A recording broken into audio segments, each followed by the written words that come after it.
ब्रह्मांड की अनंत ऊंचाइयों से देखने पर हमारा नीला ग्रह शांत दिखाई देता है, लेकिन इसके बीचों बीच स्थित है एक ऐसा जैविक शक्ति केंद्र जिसे हम अमेज़न कहते हैं। जी हाँ, दक्षिण अमेरिका महाद्वीप के हृदय स्थल में फैला अमेज़न बेसिन पृथ्वी के सबसे बड़े रहस्यों का घर है। यहाँ केवल एक विशाल जैविक तंत्र ही नहीं, बल्कि जल, जलवायु, जैव विविधता और मानव सभ्यता के बीच गहरे संबंधों का जीवंत उदाहरण भी देखने को मिलता है, जो दुनिया भर के वैज्ञानिकों के आकर्षण का केंद्र बना हुआ है।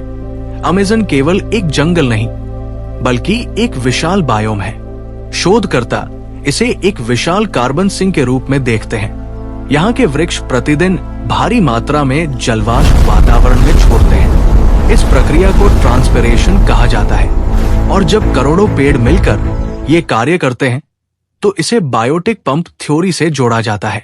यही वृक्ष अरबों टन नमी वायुमंडल में भेजते हैं, जिससे जन्म होता है फ्लाइंग रिवर्स, अर्थात ऐसी अदृश्य नदियां जो आकाश में बहती है। दोस्तों नमस्कार, एक बार पुनः स्वागत है आपका देवभूमि नॉलेज हब के जियोग्राफी ज्ञान मंच चैनल में। आज मैं उपस्थित हूं आपके मध्य एक ऐसे रोचक और ज्ञानवर्धक टॉपिक के साथ, जहां हम दुनिया के सबसे बड़े पारिस्थितिकी तंत्र गहराई में उतरेंगे, और जहां हम biotic pump theory, flying rivers अर्थात नदियां जो आसमान में बहती हैं, मीटिंग द वाटर्स तथा टेरा प्रेटा की प्राचीन तकनीकी के रहस्य के बारे में जानेंगे, जो आज भी वैज्ञानिकों के लिए एक पहेली बनी हुई है। हमारी पृथ्वी का एक ऐसा महत्वपूर्ण हिस्सा जिसे धरती के फेफड़ों की संज्ञा दी जाती है। तो चलिए मेरे साथ उस सफर पर, जहां जंगल केवल पेड़ों का समूह नहीं, बल्कि पृथ्वी की जीवित धड़कन बनकर हमारे सामने आता है। जी हाँ, मैं बात कर रहा हूं अमेज़न के रहस्यों की, जिसका वास्तविक महत्व केवल ऑक्सीजन उत्पादन में नहीं, बल्कि कार्बन अवशोषण और वैश्विक जलवायु संतुलन में छिपा हुआ है, जो पृथ्वी के प्राकृतिक संतुलन का एक अत्यंत महत्वपूर्ण आधार माना जाता है।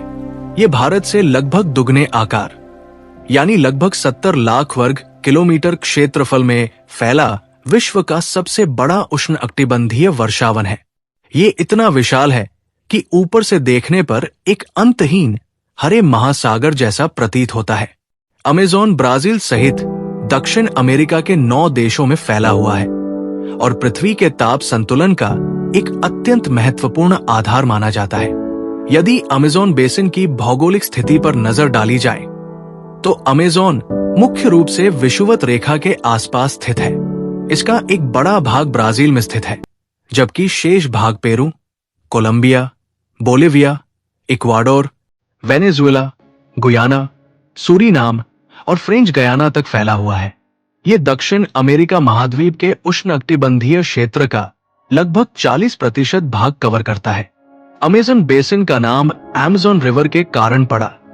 16वीं शताब्दी में फ्रांसिस्को दे ओरेलाना ने इस क्षेत्र की यात्रा की और ग्रीक पौराणिक कथाओं की महिला योद्धाओं अमेज़न्स के संदर्भ में इस नदी का नाम अमेज़न रखा। अमेज़न बेसिन दक्षिण अमेरिका के मध्य और पूर्वी भाग में फैला हुआ है तथा विश्व की सबसे लंबी महाद्वीपीय पर्वतमाला एंडीज के पूर्व में स्थित है। उत्तर में गियाना शील्ड और दक्षिण में ब्राजीलियन हाईलैंड्स इसकी प्राकृतिक सीमाएं बनाते हैं। ये एक विशाल सेडिमेंट्री प्रदेश है जो मुख्यतः रेत, मिट्टी और गाद से बना है, जिसे लाखों वर्षों में अमेज़न और उसकी सहायक नदियों ने बनाया है। वैज्ञानिकों के अनुसार अमेज़न का वर्तमान स्वरूप मुख्यतः एंडीज पर्वत के उत्थान के बाद बना। प्रारंभिक वैज्ञानिक प्रमाण बताते हैं कि कभी इसकी जलधारा पश्चिम की ओर बहती थी, लेकिन एंडीज के उठने के बाद इसका प्रवाह पूर्व की ओर हो गया। एंडीज पर्वतमाला का निर्माण मुख्यतः दक्षिण अमेरिका की प्लेट और नाज़का प्लेट के टकराव से हुआ माना जाता है। और आइए अब बात करते हैं अमेज़न की जलवायु की। अमेज़न की जलवायु न केवल दक्षिण अमेरिका बल्कि पूरी पृथ्वी के मौसमीय संतुलन को प्रभावित करती है। अमेज़न की जलवायु मुख्य रूप से विषुवतीय जलवायु है, जहां वर्ष भर ऊंचा तापमान और अत्यधिक आर्द्रता इसकी प्रमुख विशेषताएं हैं। यहाँ का औसत वार्षिक तापमान सामान्यतः 24 डिग्री सेल्सियस से 28 डिग्री सेल्सियस के बीच रहता है, यहाँ वर्षा का एक अत्यंत सक्रिय दैनिक चक्र दिखाई देता है। दिन के समय तीव्र सौर ऊष्मा के कारण नमी से भरी वायु ऊपर उठती है और दोपहर तक घने संवहनीय बादलों का निर्माण करती है, जिसके परिणाम स्वरूप प्राय दोपहर बाद 3 से 4 बजे के बीच तीव्र वर्षा होना सामान्य माना जाता है, जिसे वैज्ञानिक फॉर ओ क्लॉक रेन कहते हैं। अमेज़न क्षेत्र में वर्ष भर वायुमंडलीय आर्द्रता सामान्यतः 80 से 90% तक रहती है, जबकि औसत वार्षिक वर्षा लगभग 2000 से 3000 मिलीमीटर दर्ज की जाती है। वन अर्थात जंगल मानव जीवन का आधार है और अमेज़न के जंगल इस पृथ्वी पर किसी आश्चर्य से कम नहीं है। अमेज़न के वन विश्व के सबसे विशाल उष्ण अकटिबंधीय वर्षावनों का घर है। एक अनुमान के अनुसार यहाँ लगभग 390 अरब पेड़ है, जिनमें लगभग 16,000 वृक्ष प्रजातियां शामिल हैं। अमेज़न के जंगलों में पृथ्वी की ज्ञात प्रजातियों में से लगभग हर 10 में से एक प्रजाति निवास करती है। यहाँ पेड़ इतने सघन रूप से उगते हैं कि उनकी ऊपरी शाखाएं मिलकर एक प्राकृतिक छत बना देती है, जिसे कैनोपी कहा जाता है। कई स्थानों पर सूर्य का केवल 1 से 2% प्रकाश ही वन भूमि तक पहुंच पाता है।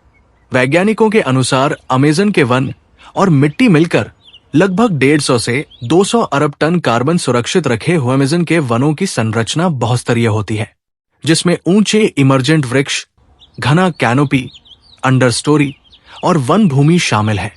प्रत्येक स्तर पर अलग अलग प्रकार की वनस्पतियां और जीव पाए जाते हैं।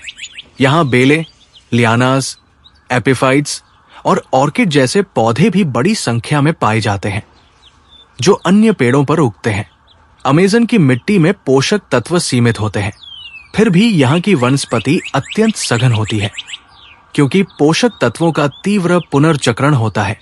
ये वन वैश्विक कार्बन चक्र में महत्वपूर्ण भूमिका निभाते हैं और बड़ी मात्रा में कार्बन डाइऑक्साइड को अवशोषित करते हैं। अमेज़न के जंगलों को पृथ्वी के फेफड़े भी कहा जाता है, क्योंकि ये वायुमंडल के गैसीय संतुलन को बनाए रखने में सहायक है। इसके अतिरिक्त ये वन जलवायु को नियंत्रित करते हैं और वर्षा चक्र को प्रभावित करते हैं। अमेज़न के जंगल न केवल वनस्पतियों का भंडार है, बल्कि वे पृथ्वी के पर्यावरणीय संतुलन के लिए अत्यंत आवश्यक जीवन तंत्र का निर्माण करते हैं। अमेज़न नदी, जो दक्षिण अमेरिका की जीवन रेखा और अमेज़न बेसिन का आधार है, इस पूरे क्षेत्र के सबसे महत्वपूर्ण प्राकृतिक तंत्रों में से एक है। अमेज़न नदी दक्षिण अमेरिका की जीवन रेखा और अमेज़न बेसिन का आधार है। अमेज़न रिवर का उद्गम पेरू के एंडीज पर्वत में स्थित नेवाडो मिस्मी क्षेत्र से माना जाता है। इसकी लंबाई लगभग 6,400 किलोमीटर है और इसमें 1,100 से अधिक सहायक नदियां मिलती हैं। इसकी सबसे महत्वपूर्ण सहायक नदियों में मडरा रिवर और रियो नीग्रो शामिल है। ब्राजील के मनुस शहर के पास रियो नेग्रो और सोलिमोस का मीटिंग ऑफ द वाटर्स विश्व की अद्भुत भौगोलिक घटनाओं में से एक है। अमेज़न क्षेत्र में मीटिंग ऑफ वाटर्स वो अद्भुत घटना है जहां रियो नीग्रो और सोलिमोस रिवर आपस में मिलते हुए भी तुरंत नहीं मिलते। दोनों नदियों का जल लगभग 6 किलोमीटर तक साथ साथ बहता है, लेकिन स्पष्ट रूप से अलग दिखाई देता है। एक गहरा काला और दूसरा मटमैला भूरा।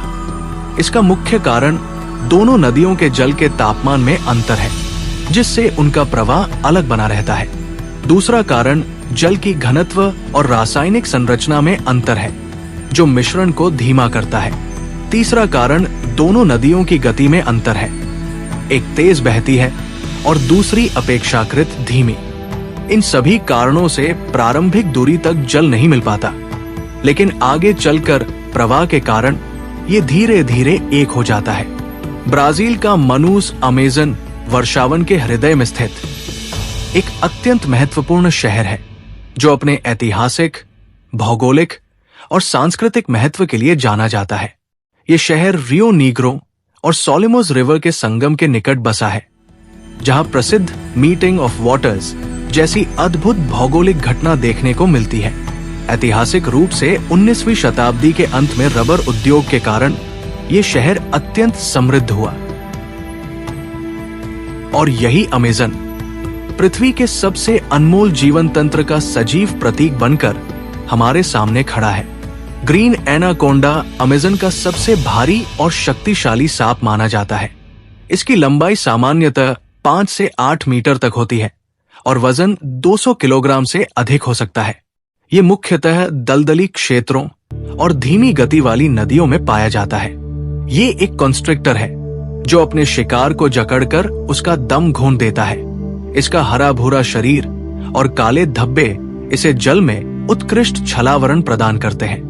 ये मछलियों, पक्षियों और कभी-कभी बड़े स्तनधारियों का भी शिकार कर सकता है।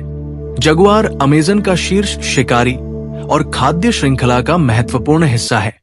ये एकमात्र बड़ा बिल्ली प्रजाति का जीव है जो पानी में तैरने और शिकार करने में दक्ष होता है। इसकी काटने की शक्ति अत्यंत प्रबल होती है, जिससे ये कछुओं के खोल तक को तोड़ सकता है। ये प्राय घने जंगलों और नदी किनारों के आसपास पाया जाता है। जगुआर पारिस्थितिकी संतुलन बनाए रखने में महत्वपूर्ण भूमिका निभाता है। इसकी उपस्थिति स्वस्थ जंगल का संकेत मानी जाती है।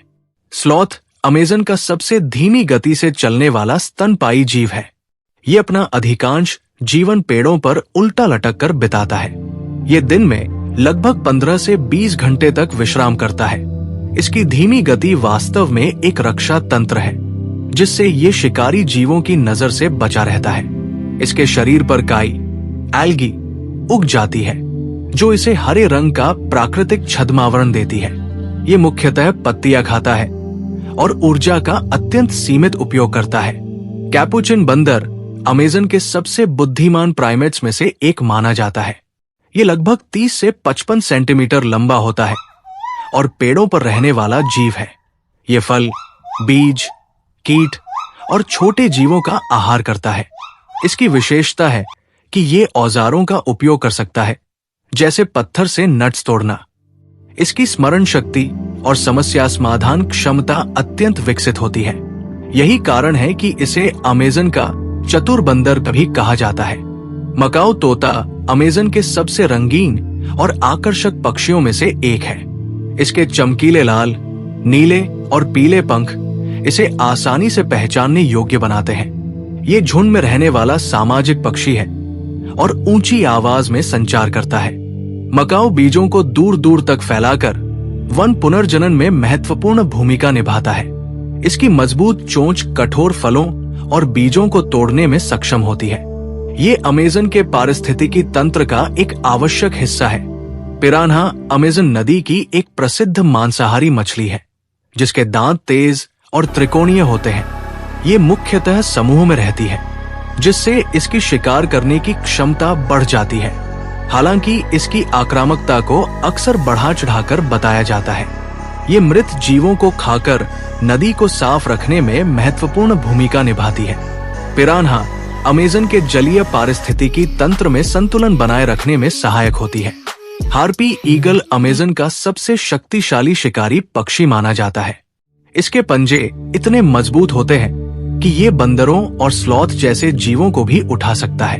इसकी दृष्टि अत्यंत तीव्र होती है, जिससे ये घने कैनोपी के बीच भी अपने शिकार को पहचान लेता है।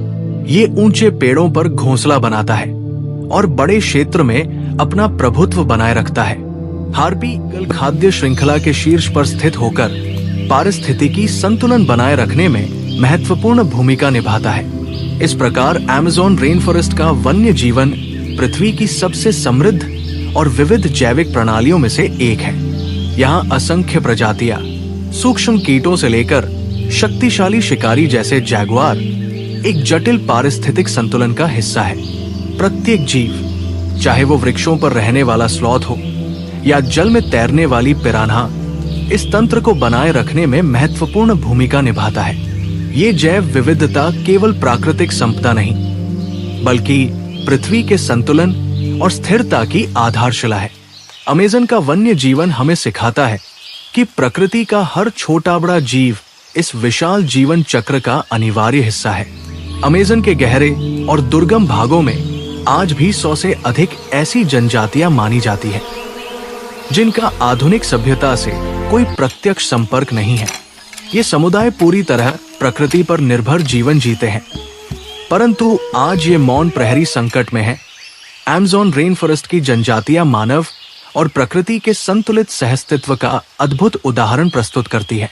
यहाँ की प्रमुख जनजातियों में यानोमामी, कायापो, टिकुना जैसे समूह शामिल हैं, जिनकी अपनी अलग भाषाएं, परंपराएं और सामाजिक संरचनाएं हैं। इनके आवास सामान्यतः प्राकृतिक संसाधनों, लकड़ी, बांस, पत्तों और घास से बने होते हैं, जैसे यानोमामी की सामूहिक गोलाकार झोपड़ियां और कायापों के खुले सामुदायिक घर। इनका वेशभूषा सरल और पर्यावरण के अनुकूल होता है। कई जनजातियां न्यूनतम वस्त्रों के साथ शरीर पर प्राकृतिक रंगों और पत्तियों से सजावट करती है, जो सांस्कृतिक पहचान का हिस्सा होती है। इन जनजातियों का आर्थिक जीवन मुख्यतः जंगल पर आधारित है, जिसमें शिकार, मछली पकड़ना, फल संग्रह और झूम कृषि, शिफ्टिंग कल्टीवेशन प्रमुख है। वे प्रकृति से केवल उतना ही लेते हैं जितनी आवश्यकता हो, जिससे पारिस्थितिक संतुलन बना रहता है। इनके पास औषधीय पौधों और वनस्पतियों का गहरा पारंपरिक ज्ञान होता है, जिसे वे पीढ़ी दर पीढ़ी आगे बढ़ाते हैं। वर्तमान समय में वनों की कटाई, खनन और बाहरी हस्तक्षेप इनके जीवन को प्रभावित कर रहे हैं। फिर भी ये समुदाय अपने पारंपरिक ज्ञान और जीवन शैली को बचाने के लिए संघर्ष कर रहे हैं। अमेज़न की परंतु आज ये मौन प्रहरी संकट में है। अमेज़न की ये अद्भुत दुनिया आज अनेक गंभीर खतरों का सामना कर रही है। बड़े पैमाने पर हो रही वनों की कटाई, अवैध सोने का खनन, पशुपालन के लिए भूमि विस्तार और बढ़ती मानवजनित आग इस पारिस्थितिकी तंत्र को धीरे धीरे कमजोर कर रहे हैं। वैज्ञानिकों के अनुसार यदि अमेज़न के लगभग 20 से 25% वन नष्ट हो गए, तो ये विशाल वर्षावन अपने प्राकृतिक संतुलन को खोकर धीरे धीरे सवाना घास भूमि में बदल सकता है। इसका प्रभाव केवल दक्षिण अमेरिका तक सीमित नहीं रहेगा, बल्कि वैश्विक वर्षा चक्र, कार्बन संतुलन और पृथ्वी की जलवायु पर भी गहरा पड़ेगा। अवैध खनन, पशुपालन और वनों की कटाई उनके अस्तित्व को चुनौती दे रही है। अमेज़न की ये जनजातियां हमें ये याद दिलाती है कि प्रकृति को जीत कर नहीं, बल्कि समझकर ही उसके साथ जिया जा सकता है। निष्कर्ष रूप में कहा जा सकता है कि अमेज़न बेसिन की ये यात्रा हमें केवल एक भौगोलिक क्षेत्र तक नहीं, बल्कि पृथ्वी के उस गहरे अंत तक ले जाती है, जहां प्रकृति हमें ये सिखाती है कि सीमाएं केवल नक्शों पर होती है, जीवन में नहीं। एंडीज के हिमाच्छादित शिखरों से लेकर अटलांटिक महासागर की विशाल जलराशि तक फैला ये जल तंत्र और इसके सघन वन हमारे पृथ्वी के अस्तित्व की बुनियादी शर्तों में शामिल है।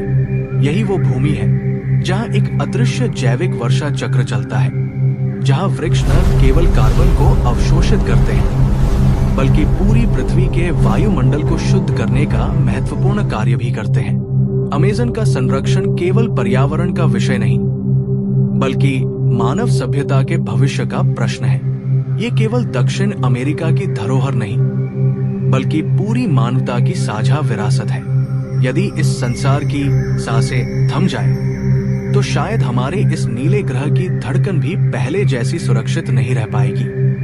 वैज्ञानिक चेतावनी देते हैं कि यदि अमेज़न के 20 से 25% वन नष्ट हो गए, तो ये महान वर्षावन धीरे धीरे घास के मैदानों में बदल सकता है, और तब हम केवल इस जंगल को ही नहीं, बल्कि पृथ्वी की सबसे अद्भुत जीवन प्रणालियों में से एक को खो देंगे। आज जलवायु परिवर्तन के इस निर्णायक दौर में अमेज़न को बचाना वास्तव में भविष्य को बचाने जैसा है, क्योंकि कभी कभी प्रकृति शब्दों में नहीं बोलती, वो अपने मौन से हमें चेतावनी देती है। और अमेज़न का ये मौन आज हमें केवल एक ही बात कह रहा है, संरक्षण ही भविष्य है, अर्थात protecting nature is protecting the future dot. यदि आपको हमारा ये प्रयास पसंद आया हो, तो वीडियो को कमेंट, लाइक तथा शेयर करें और चैनल को सब्सक्राइब जरूर करें। हम मिलेंगे एक और रोचक तथा ज्ञानवर्धक विषय के साथ। आपका धन्यवाद।